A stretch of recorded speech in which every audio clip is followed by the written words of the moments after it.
wants to make a home in the middle of that deep V-neck and never ever leave it. He's sure he looks besotted as he watches Stede, who leans up to Ed's ear and murmurs into it, his breath whisper soft on Ed's skin. "Can I kiss you?" Ed nods, heart in his throat. Stede clasps his hands behind his back and leans forward to meet Ed's mouth. Ed's expecting something fierce. Hey everyone, Carly here. Today's appetizer is from Littlefingies. It's The Kissing Game by Veeagainst. Littlefingies says this is one of their favorite mid-season 2 stories. It's set during the time of the probation onesie after Ed told Stede he wanted to take it slow. But before we get into that story, quick show update. Our October edition of Gay Pirate News Hour, where we cover all the fandom news live on YouTube, will be Saturday, October 5th at 1 p.m. Pacific Time, 4 p.m. Eastern, 8 p.m. GMT at the Our Flag Means Fanfiction YouTube channel. See our faces as we update you on the latest fandom clowning. Now, this is The Kissing Game by Veeagainst, read by Littlefingies. Let's have a listen. This fic is rated mature. Creator chose not to use archive warnings. For the podfic, no archive warnings apply. Can I kiss you? Ed's fingers slip on the smooth leather loop as he's trying to get this stupid cat bell fastened around his neck for day 2 of probation. He looks up through the curtain of his hair. Pinning half of it up into a bun is his next step, and sees Stede regarding him with a nervous expression, teeth pressed into his lower lip. They'd kissed last night, for the second time.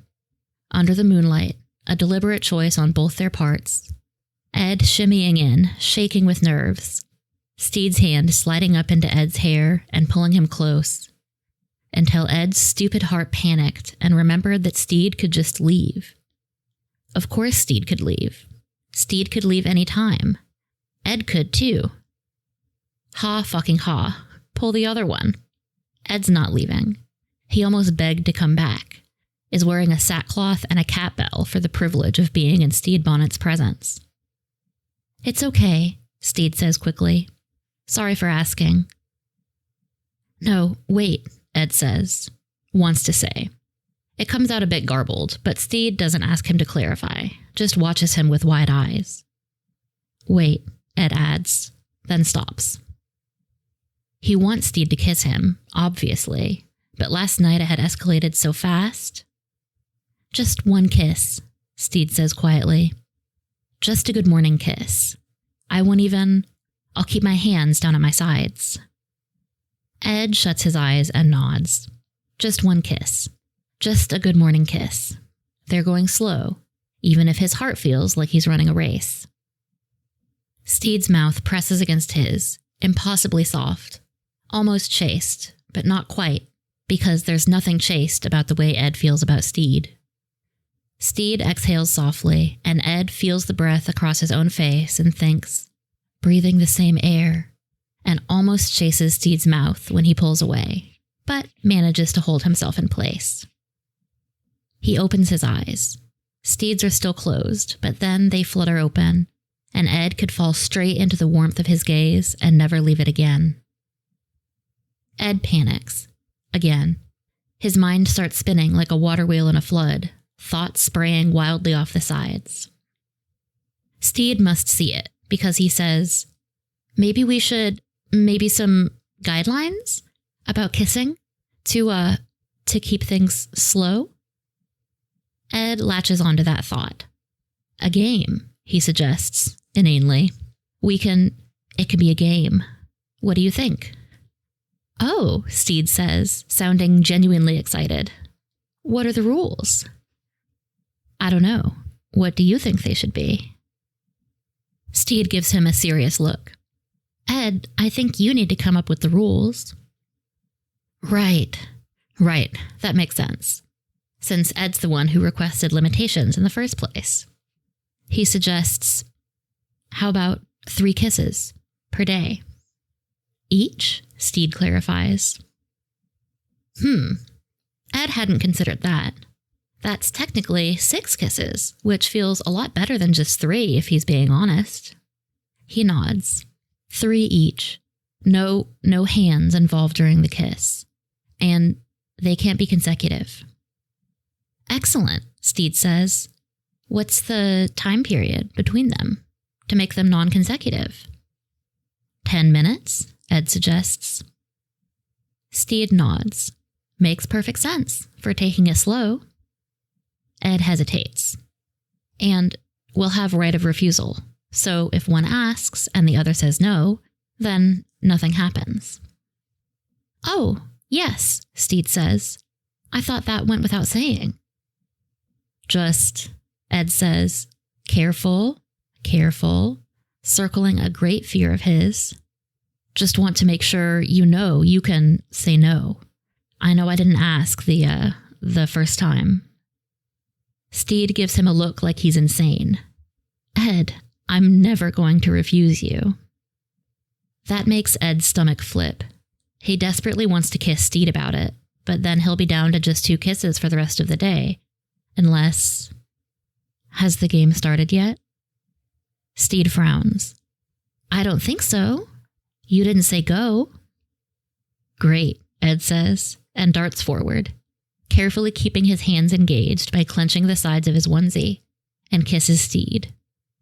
Stede makes a surprised noise against his mouth, and for just a second, his hand grazes Ed's arm before he jerks it back. Shit, Ed says, pulling away. I was just talking about asking, and then I got carried away and didn't ask. Asking is very sweet, Stede says, slowly opening his eyes and licking his lips like a madman, because now all Ed can think about is Stede's lips glistening from Stede's tongue. But again, Ed, I promise you, I will never say no. Ed almost kisses him again, but realizes he's about to get into an infinite loop and holds himself in check. All right, he says. Reckon we should start the game? Any rules we should clear up? 3 kisses in a day, non-consecutive, with at least 10 minutes between each, no hands involved, and asking permission before each, Stede says, and Ed nods. And a new day starts at dawn? Ed nods again. That covers it. Excellent. Stede hesitates, and Ed raises his eyebrows. Are we starting? Yep. Can I kiss you? Ed laughs. He can't help it. Stede is so determined, and it makes Ed feel like his chest cavity is stuffed with joy. Yes, he says, and Stede steps forward, but Ed puts up a hand. First, though, you've got to help me put this bell on.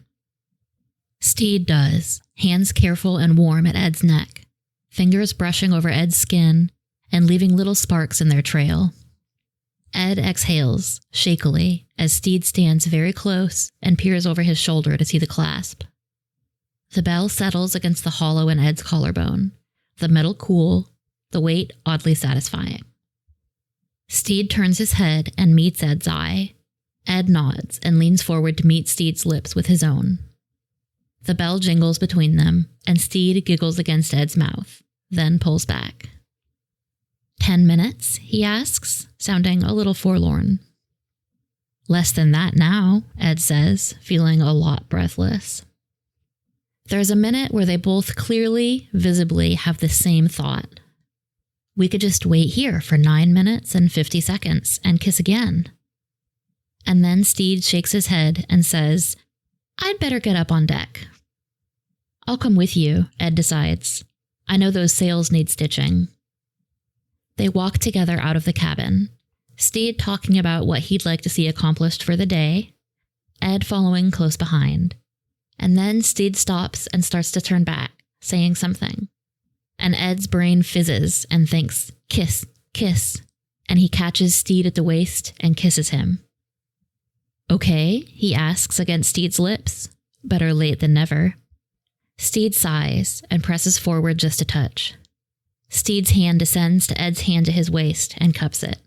Then Stede leans away and says, Ed, that broke both the hands and the 10-minute rule. Oh, Ed says. He's never felt so silly in his life as he does around this man. And if he'd thought it was going to get better once they started kissing, then he'd have been very, very wrong. Just full-on brain dissolution at the knowledge that Stede Bonnet has lips and Edward Teach can kiss them. Should there be some penalty? Stede asks, his thumb stroking the back of Ed's hand. For breaking the rules? I mean, it is a game after all. We can't just have cheating. Yeah, Ed agrees, because he would agree with Stede if he said fish weren't real and the sea were on the ceiling. Yeah, definitely. Okay, what should it be? Stede asks, and Ed swears that he's swaying closer. Thumb, stroke, stroke. Ed starts, aware that they do need some kind of deterrent, because he's one more kiss or 10 more thumb strokes away from getting down on his knees right here. And he really wants to take this slow, but... Captain? Jim is somehow in the corridor and looking at Ed and Stede's joined hands with an expression of visceral annoyance. Yes, Jim, Stede asks, removing his hand from Ed's and turning. Ed fights down the urge to grab for him as Jim says something about another ship or the weather or some other thing a pirate captain has to deal with. Ed doesn't give a fuck. Not his problem anymore. We'll revisit this, Stede says to him and follows Jim on deck. Ed finds a length of sailcloth in need of mending and sits on the deck in the shade of the railing with a needle and thread. He really is trying to take Fang's advice, to sit quietly with his thoughts. It's a lot easier to do when his thoughts mainly consist of kissing Stede. Jim walks past him and raises their eyebrows. All love dies, huh, hombrecito? Like a wave on a black sand shore thousands of miles away, their words bring him crashing back to his past. Jim, he calls after them, and when they turn, he says, sincerely, I'm sorry. Jim frowns, shrugs, and says, just don't do it again, or I really will kill you this time. Well, Ed thinks, yeah, that makes sense.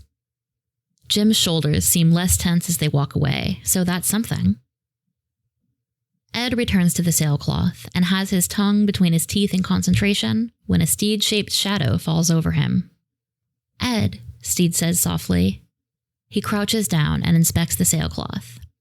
Ed thinks, for the first time in a very long time, that he hopes his captain finds his work good.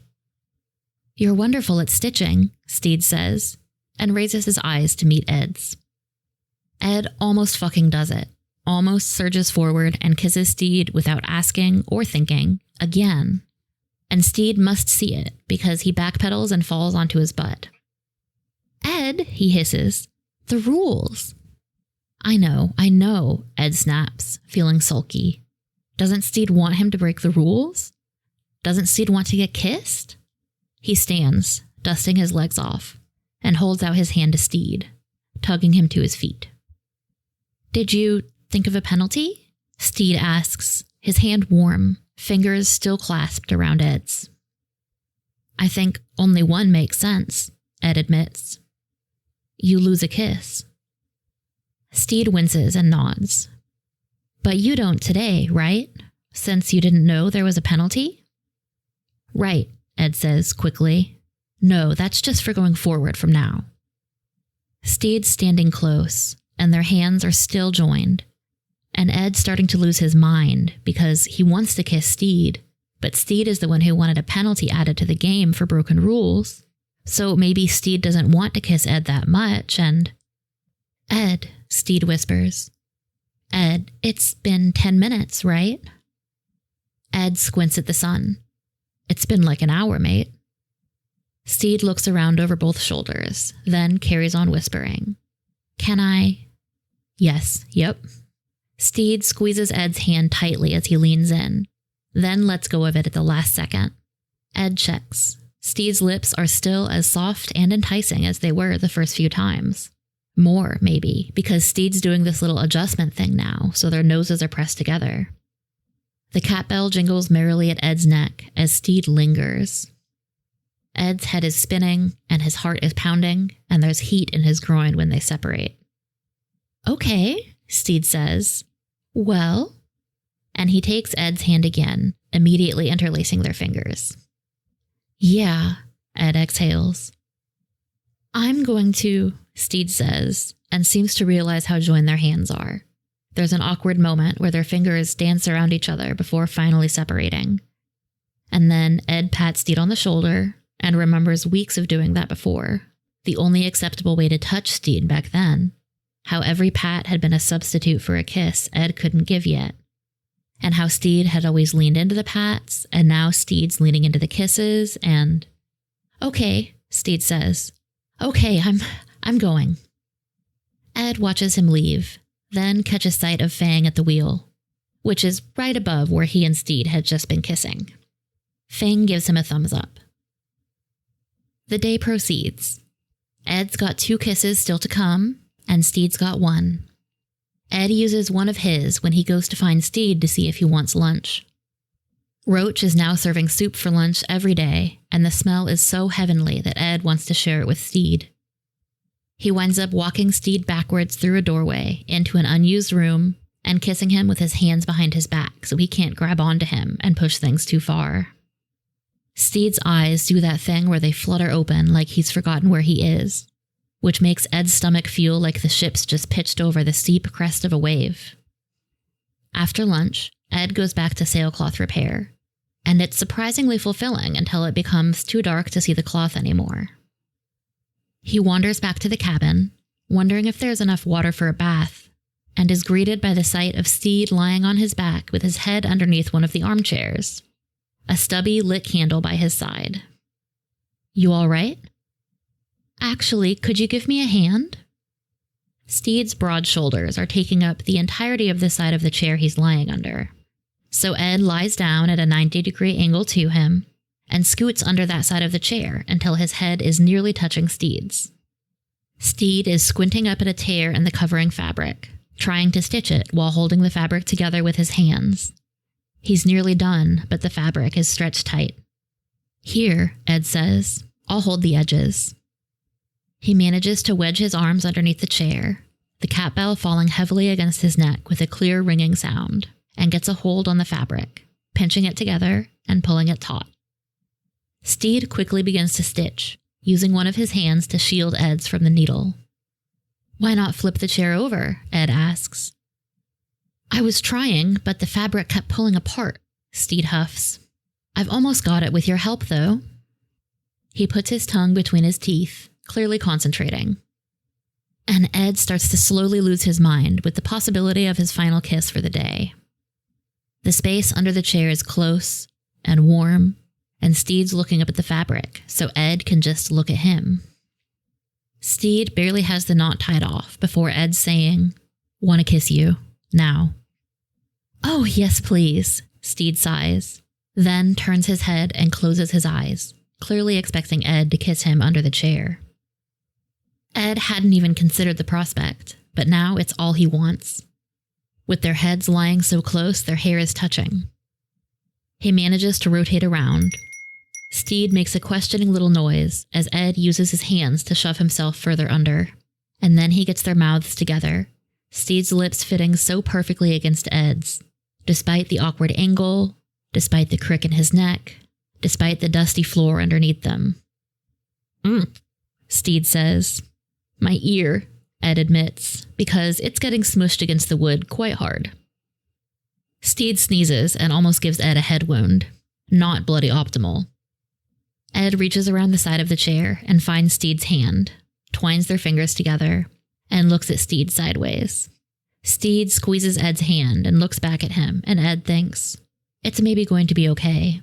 The symbolism of mending the chair and mending what's between them feels like it ought to be too much. But Ed's realizing that he's a romantic, and he'll repair every broken chair in the Caribbean if it means Stede will stay with him. Stede saves his last kiss of the day for so long that Ed starts to worry that Stede miscounted, or thinks the first one this morning, from before the game, counted. Ed's been sleeping on the chaise lounge, Stede the bed, and now Ed is settling down on his stomach under the blanket, his onesie and cat collar discarded in favor of a long sleeping shirt, and despairing over getting his last kiss, when Stede emerges from the ensuite in his own sleeping shirt and asks, "Good night, kiss?" Ed surges up onto his elbows and turns his head to look at Stede. The cabin is dark, save for the single candle Stede's carrying, and it illuminates his face beautifully. Stede is a man made to be bathed in soft light, Ed thinks hazily as he nods his acquiescence, afraid that if he speaks, it'll just come out as a squeak. Stede fucking kneels down on the rug besides the chaise and puts one hand on the cushion to support his weight as Ed's soul almost leaves his body.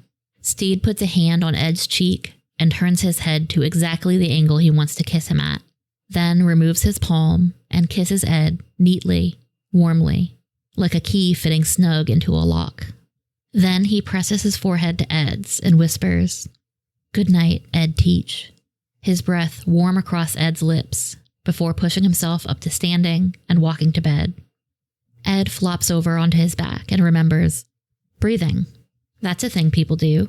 That's a thing he should do. He puts a hand up to touch his cheek where Stede touched it and draws in a shivery little breath. He hears Stede rustling around in the sheets, and he thinks about getting up and climbing in beside him and touching his cock, but he's honestly not sure his legs can carry him that far. Slow. Slow. Ed is taking it slow. Because Stede could still leave. Or more likely now, Stede could kick Ed off the ship. Kissing's just a bit of fun.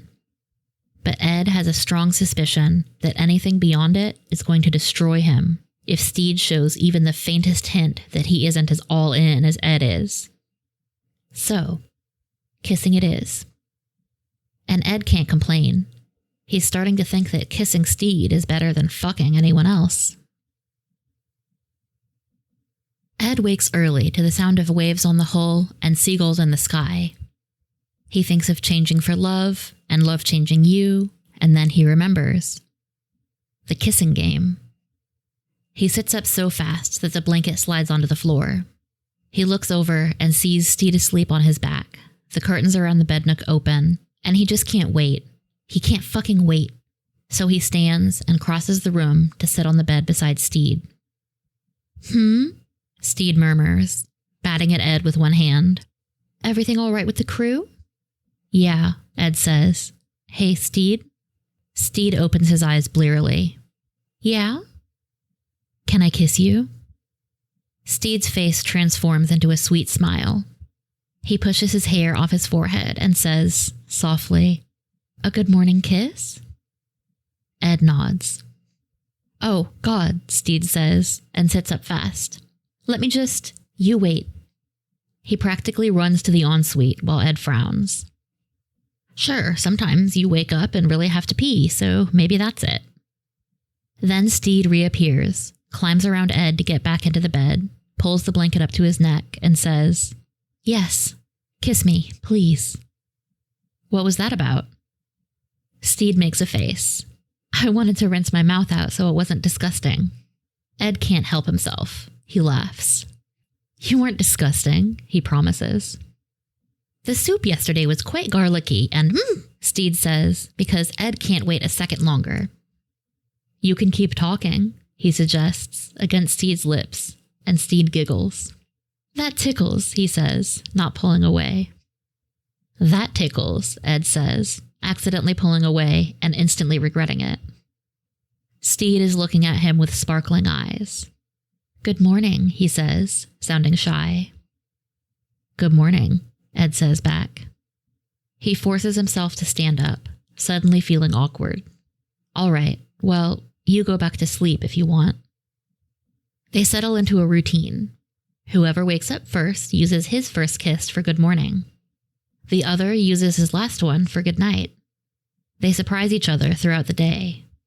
Ed notes that Stede always has both hands clenched around something. A door frame, a chair's arm, each other. And it makes him want to melt, knowing how hard Stede is trying to follow the rules Ed created.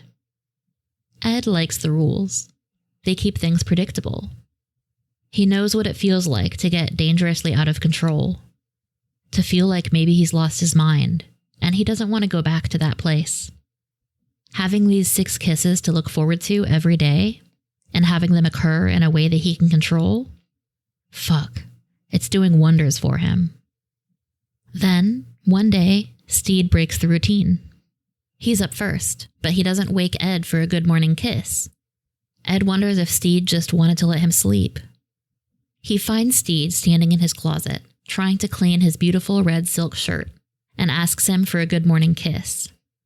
Stede beams at him and leans into it, and Ed's disquiet temporarily abates.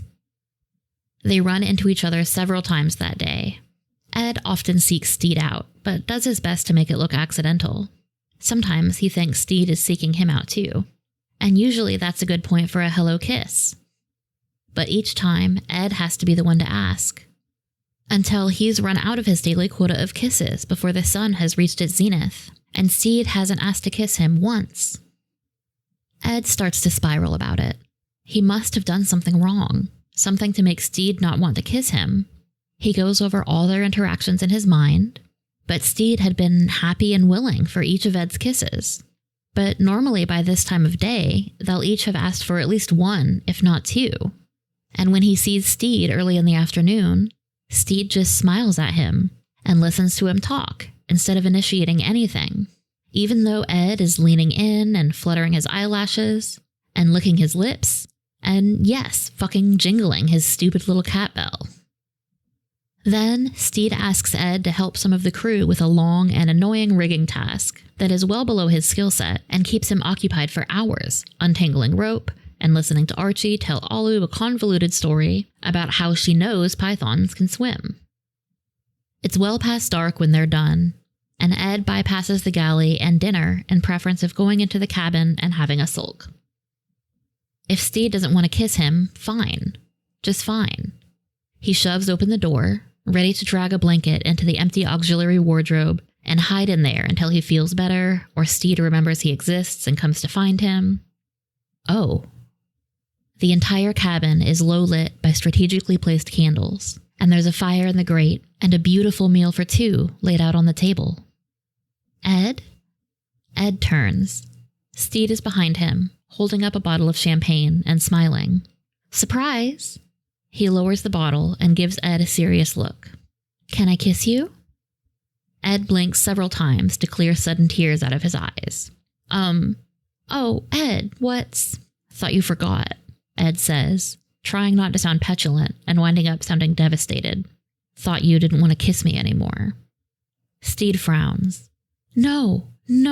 I just wanted to... He stops, looking suddenly embarrassed. What? Ed asks, wiping at his eyes.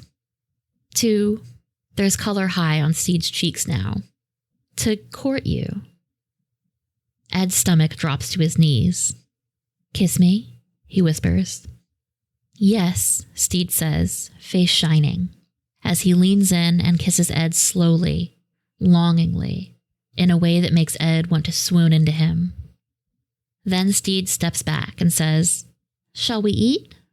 Ed could not possibly say what the meal is. It's something good, he knows that, but everything Roach cooks is. And meanwhile, Stede is sitting beside him, chattering away about his day while Ed drinks in the sight of him. His warm mouth, his muscular neck, his broad chest and long-fingered hands, and fixates on the fact that Stede still has 2 kisses. They finish eating. It's getting quite late now, as Stede pours the last of the bottle into their respective glasses. They clear the plates and leave them outside the cabin door, then retire to sit, Ed on the chaise and Stede in an armchair beside it. And Ed knows that there are 2 more kisses before this evening is done, and he feels like the key of a harpsichord, vibrating in anticipation of the next note, the next kiss, so highly strung that he might snap. Thank you for dinner, he tells Stede. It was a really nice surprise. Stede's face transforms with his smile. Ed loves how expressive Stede's face is.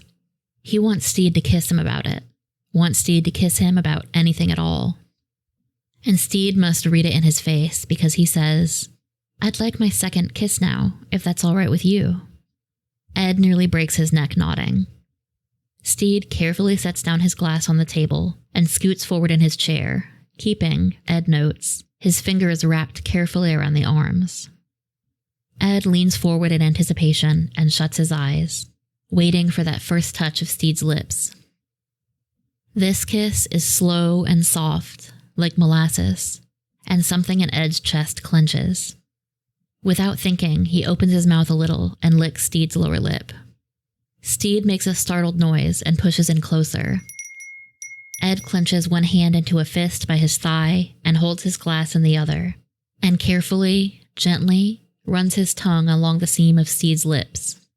Stede's mouth opens and Ed licks into it. Stede's tongue presses against his own, tentative.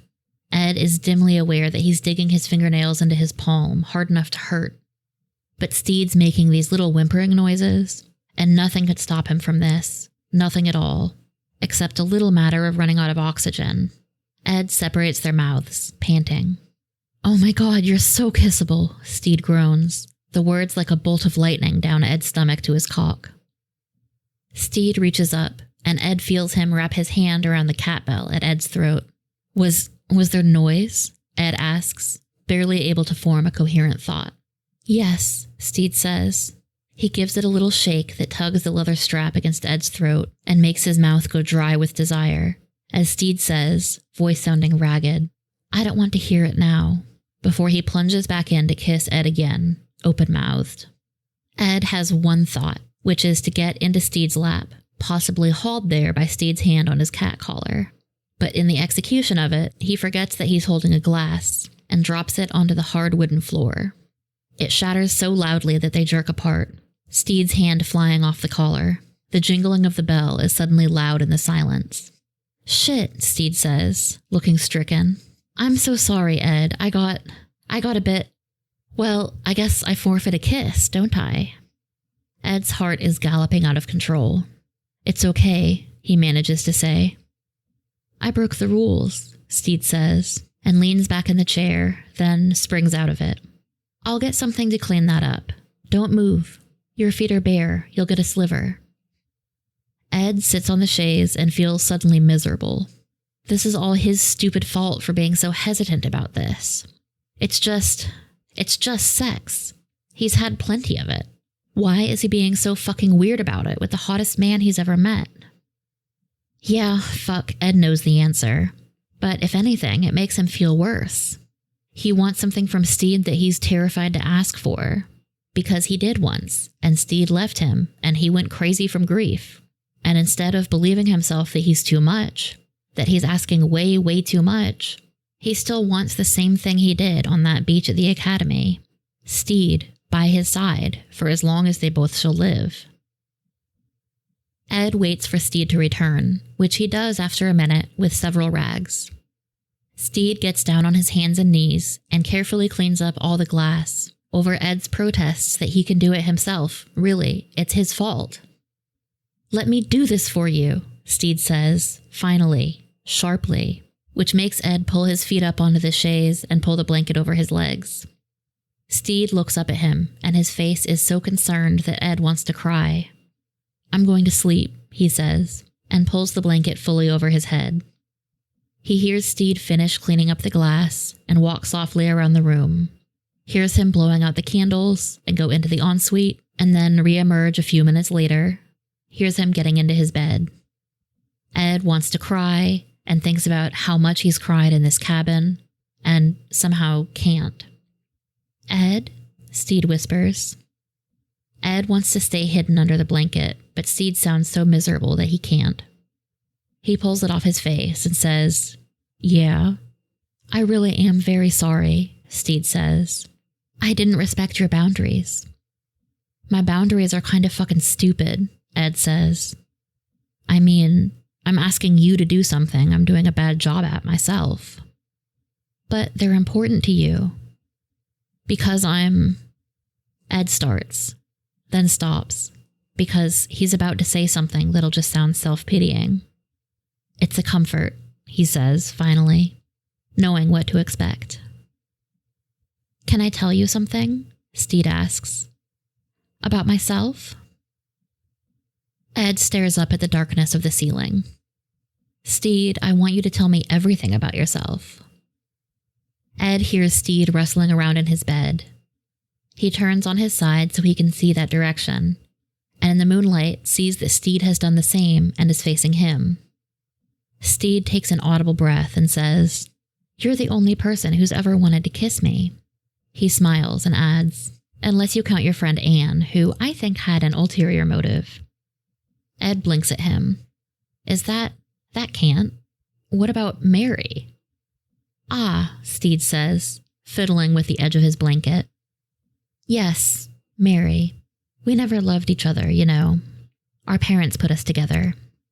Stede shrugs the shoulder not pressed into the mattress. "She had land, I had money, so that was that." There's something there, some hurt, decades old, that Ed hears in Stede's voice. Ed can't remember Stede ever admitting to something painful like that. He recognizes it for the trust offering it is, and he needs to be so much closer to Stede for this conversation. He pushes the blanket back and stands. Stede watches him with wide eyes while he drags the chaise over into the bed nook. He's pretty sure the whole boat just heard the noise its legs make on the wood floor, and climbs back into it, then reaches up and takes Stede's hand. Stede exhales and slips his fingers in between Ed's. "I want to kiss you," Ed says into the dark. "I know," Stede says, and smiles brilliantly. "And tomorrow you've got 3 kisses, and I've got 2. Ed tucks their joined hands against his chest. The chaise is lower than the bed, so Stede is a little above him. Ed sits up and presses a kiss to the corner of Stede's mouth. "That one's not against the rules," he whispers. "It's outside the rules. Because you deserve to be kissed." He hears Stede swallow. Then he whispers, "Good night, Ed." "Good night, Stede." The next morning, Stede's hand on his cheek wakes Ed, and Stede whispers, "Can I kiss you good morning?" "Yes," Ed says, a little groggy still, as Stede slides forward on the bed until he's leaning over Ed and presses a warm kiss to his lips. "I've only got 1 kiss left for the day," Stede murmurs when he pulls back. "I'd better make it count." The crew tell them that they have voted to end Ed's probationary period. In the auxiliary closet, he strips out of the onesie and puts on his leathers again. As much as he's conflicted about the implied authority, that onesie fabric kind of chafes the old ballsack, and then emerges to find Stede sitting on the chaise, waiting for him. He drops down to sit beside him. "What are you going to do with the kitty bell?" Ed shrugs. "I don't know. You know anyone who has a cat with a particularly fat neck?" Stede grins. "No," he says, "but it does feel like a shame to get rid of it." "Why's that?" Stede ducks his head. "Reminds me of kissing you." Ed laughs, startled. "Meow," he says, and headbutts Stede in the chest. Stede starts laughing too and falls backwards on the chaise with suspicious ease, which of course forces Ed to say, "I'd like to kiss you now," and Stede to flush, his chest heaving, and nod. Ed kisses him down into the cushions, and Stede gasps and grasps at the back of the chaise with one hand, the other flung over his head. "Getting bored of this yet?" Ed asks very lightly, because he can think of so many things Stede could say that would wound him to his core, and yet he's starting to believe that Stede won't say anything like that at all. This is an exercise in trust. "Ed, this is thrilling," Stede says, eyes wide and sparkling. Ed props himself on his elbows on either side of Stede's chest. "You're not tired of the game?" "I am having a wonderful time with it," Stede says. Then he grins devilishly. "Also, I'm winning." "What?" Ed gasps in mock horror. "I'm winning." Stede says, and hooks a leg around Ed's calf, then uses it to pull Ed closer. "I really think I'm winning. And don't you dare get rid of that cat bell." This is dangerous, Ed thinks, but suddenly it doesn't feel scary. The energy has shifted, and it's just a game that they're playing together. "Come on," Stede says, giving Ed a little push in the chest. "I've got to show you something." A few hours later, Ed's handing over 50,000 doubloons and 2 knives to some kids in the floating market at Nassau, because they remind him of himself at that age, and he's turning poison into positivity. Stede finds him, having left him just a few minutes ago, to go help Frenchie and Fang resolve a disagreement they were having about rum. Ed tells the kids about the inn he and Stede operate in his wildest fantasies as they leave. Then Stede leans in close and says, "Hey, I found a shop I think you'll like." Ed follows him down a narrow wooden path over sluggish water. He's never had strong feelings about this market, but walking through it with Stede under colorful banners is making him quite fond of it. He drifts back into the fantasy of the inn, that they're longtime lovers who have run it for years and need to restock. He imagines them bickering over what flowers to buy for the front desk. Just as the Stede in his mind is passionately arguing for yellow tulips, real Stede turns to give him a significant look and pulls aside a curtain over a doorway, holding it open and ushering Ed into the close, warm interior. Bolts of cloth line the walls. Tables full of ribbons and buttons and smaller scraps line the aisles. Hanging between them are racks and racks of assorted clothing. Stede doesn't hesitate, but leads Ed through a maze of cloth and cloth accessories to another curtain, which he also pulls aside and also ushers Ed through with a mischievous grin and a flourish of his hand. And Ed thinks, for just a second, about how there's no one else on this earth that he'd let push him into a dark room. How normally he'd have his knife in his hand and would be shoving his companion through first to take whatever blow is coming. But it never even occurs to him with Stede. Then he sees what Stede has led him into, and he stops so abruptly that Stede runs into his back with a little oof. The front room had been a nice clothing shop. The back room is like walking into a Venetian bazaar solely for outfitting minor princes. Every surface, and there are many of them in the cramped space, is draped with some kind of fine fabric. It makes Ed's mouth water. It looks like the definition of the word sumptuous. Ed wants to touch everything. "Isn't it lovely?" Stede murmurs in his ear. "How did you find it?"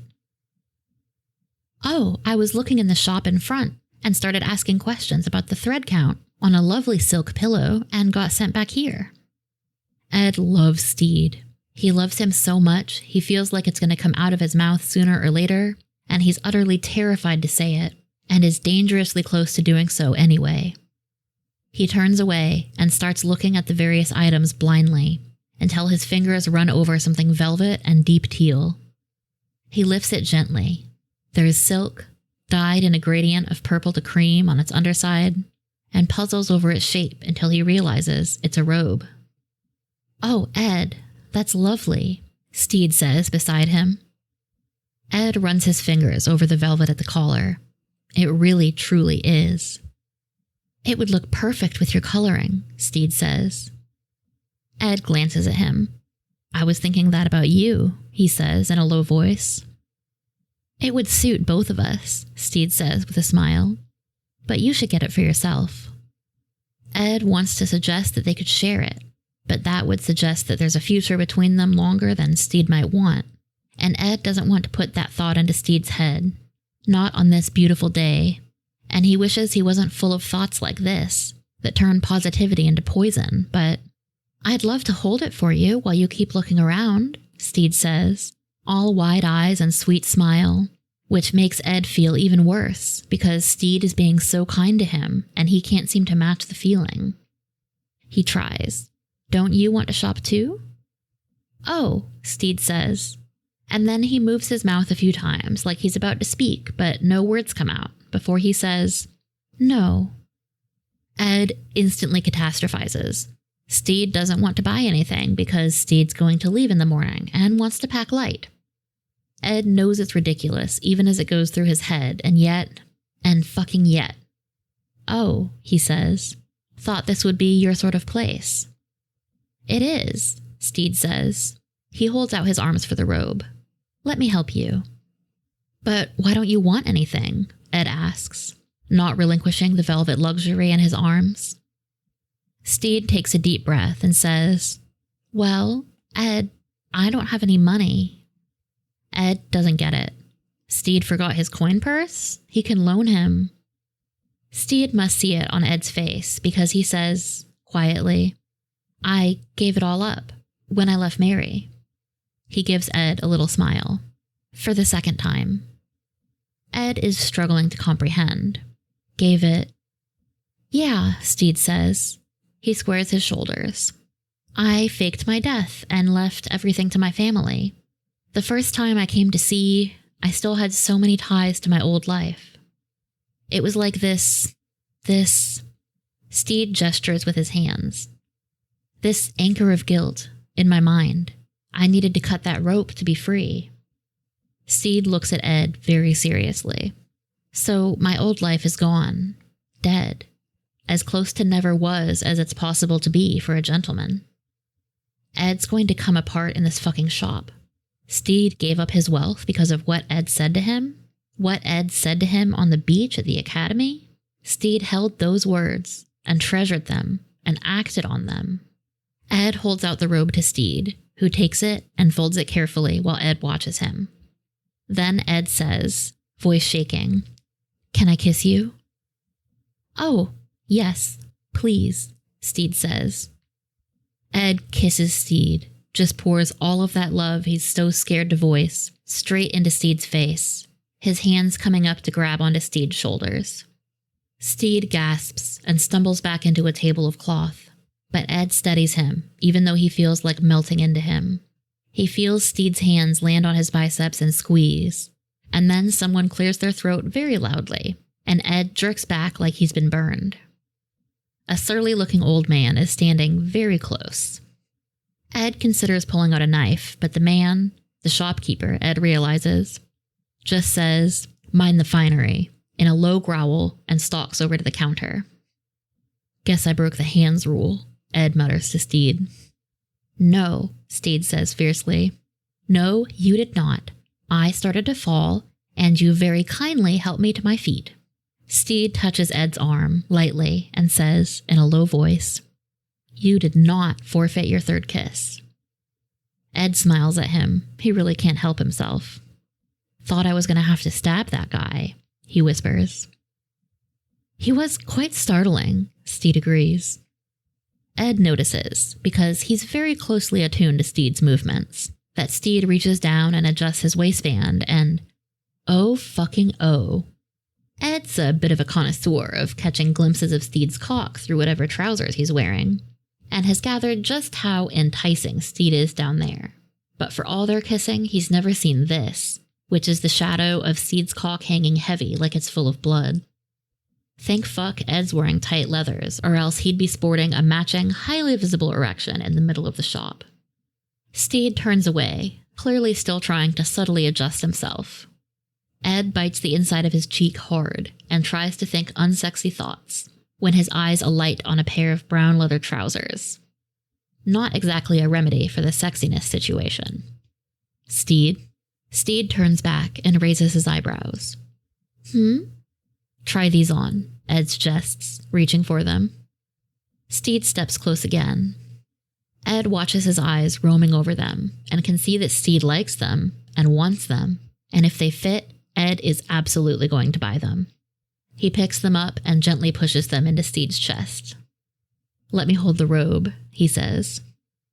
"Oh," Stede says softly, running his fingers over the leather.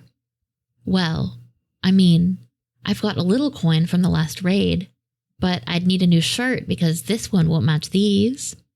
"Stede," Ed says as firmly as he can, "I'm buying them for you." Stede looks up at him, a startled look on his face. Ed raises his eyebrows, trying to communicate how much he wants to do this. "Well," Stede says, "well, I could try them on, I suppose." His eyes look like they're searching Ed's face, and Ed wonders what Stede's seeking. Whatever it is, he seems to find it. "Pick me out a matching shirt, would you?" Stede asks. Ed takes the robe from him and nods. He comes upon a lovely dark teal shirt, similar in color to the robe, with a deep V-neck and thin ties across it that will do absolutely nothing to conceal Stede's broad chest. Ed briefly considers if it's unethical to choose clothing for Stede that specifically highlights how sexy he is, and decides that it's actually a good thing to expose Stede Bonnet's chest. It'll probably inspire world peace or some shit like that. He steps to the dressing room, a little curtained off area in the back, and starts to open the curtain when the shopkeeper snaps, "Only one person in the dressing room." Ed holds up a hand in supplication, then passes the shirt over the top of the curtain. Stede says, "Oh, Ed, this is fab." Ed waits, heart in his throat, listening to the sounds of fabric rustling and Stede's voice as he keeps up a running commentary on getting himself dressed. Then Stede opens the curtain and sticks his head out, looking at the shopkeeper. "Sir, can you give us just 1 minute in here together? I need help figuring out some laces." 1 minute, the shopkeeper growls, and then he reaches under the counter and brandishes a musket. But if it sounds like there's anything untoward happening... "Yes, of course," Stede says quickly. He reaches for Ed's arm and tugs him into the tiny space, closing the curtain firmly. Stede's a vision in the outfit Ed chose for him. Ed wants to make a home in the middle of that deep V-neck and never ever leave it. He's sure he looks besotted as he watches Stede, who leans up to Ed's ear and murmurs into it, his breath whisper soft on Ed's skin. "Can I kiss you?" Ed nods, heart in his throat. Stede clasps his hands behind his back and leans forward to meet Ed's mouth. Ed's expecting something fierce, a continuation of the kiss he gave Stede a few minutes ago, but what he gets is soft and warm and infused with pure longing to be more and acknowledgement that it can't be yet, and it takes Ed's breath away with how carefully conveyed all that emotion feels coming from Stede. "Thank you," Stede breathes into Ed's mouth. "Thank you, thank you." It quiets something in Ed to know that Stede feels some of what he does, to remember that Stede understands him. Back home, Stede changes into his new clothing in the cabin before he and Ed head up on deck to attend Calypso's birthday party. He's doing a lot of hovering in Ed's space, an activity that Ed finds incredibly endearing. After a few minutes of this, Stede goes to the cupboard built in above the bed, and Ed, who has been watching all of this from the chaise floating in a haze of quiet contentment, cocks his head. "What have you got?" Stede turns. He's holding up the leather strap with the bell. "What if I ring the kitten bell?" "Oh," Ed flirts, because he can't deny that the sound and Stede saying the words "kitten bell" are really working for him. "You're trying to get me to kiss you." "I wouldn't say no," Stede replies, eyelids fluttering. "But you're all out for today," Ed says, as Stede sways a little closer. "Yes," Stede says, "and you've got one left." Ed says softly. "That I do, but I'm saving it." "Oh?" Stede asks, eyes opening wide. "For what?" Ed smiles, imagining how the night's going to go. Maybe this will be the last night of the game. For when we dance. The end. That was The Kissing Game by veeagainst, read by littlefingies. Be sure to head over to both their AO3s listed in the show notes and give them a comment and a kudos. And if you want to send in something for the podcast, do that. There's really no rules, no regulations. Just get the author's permission first.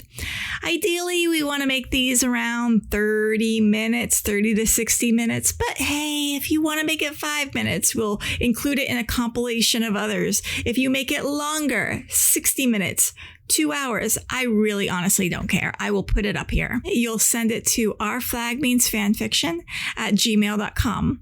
For memes and other Our Flag related hilarity, follow us on Instagram at ourflagmeansfanfiction, all one word. Until next time, do creations, be cringe, commit crime. Bye!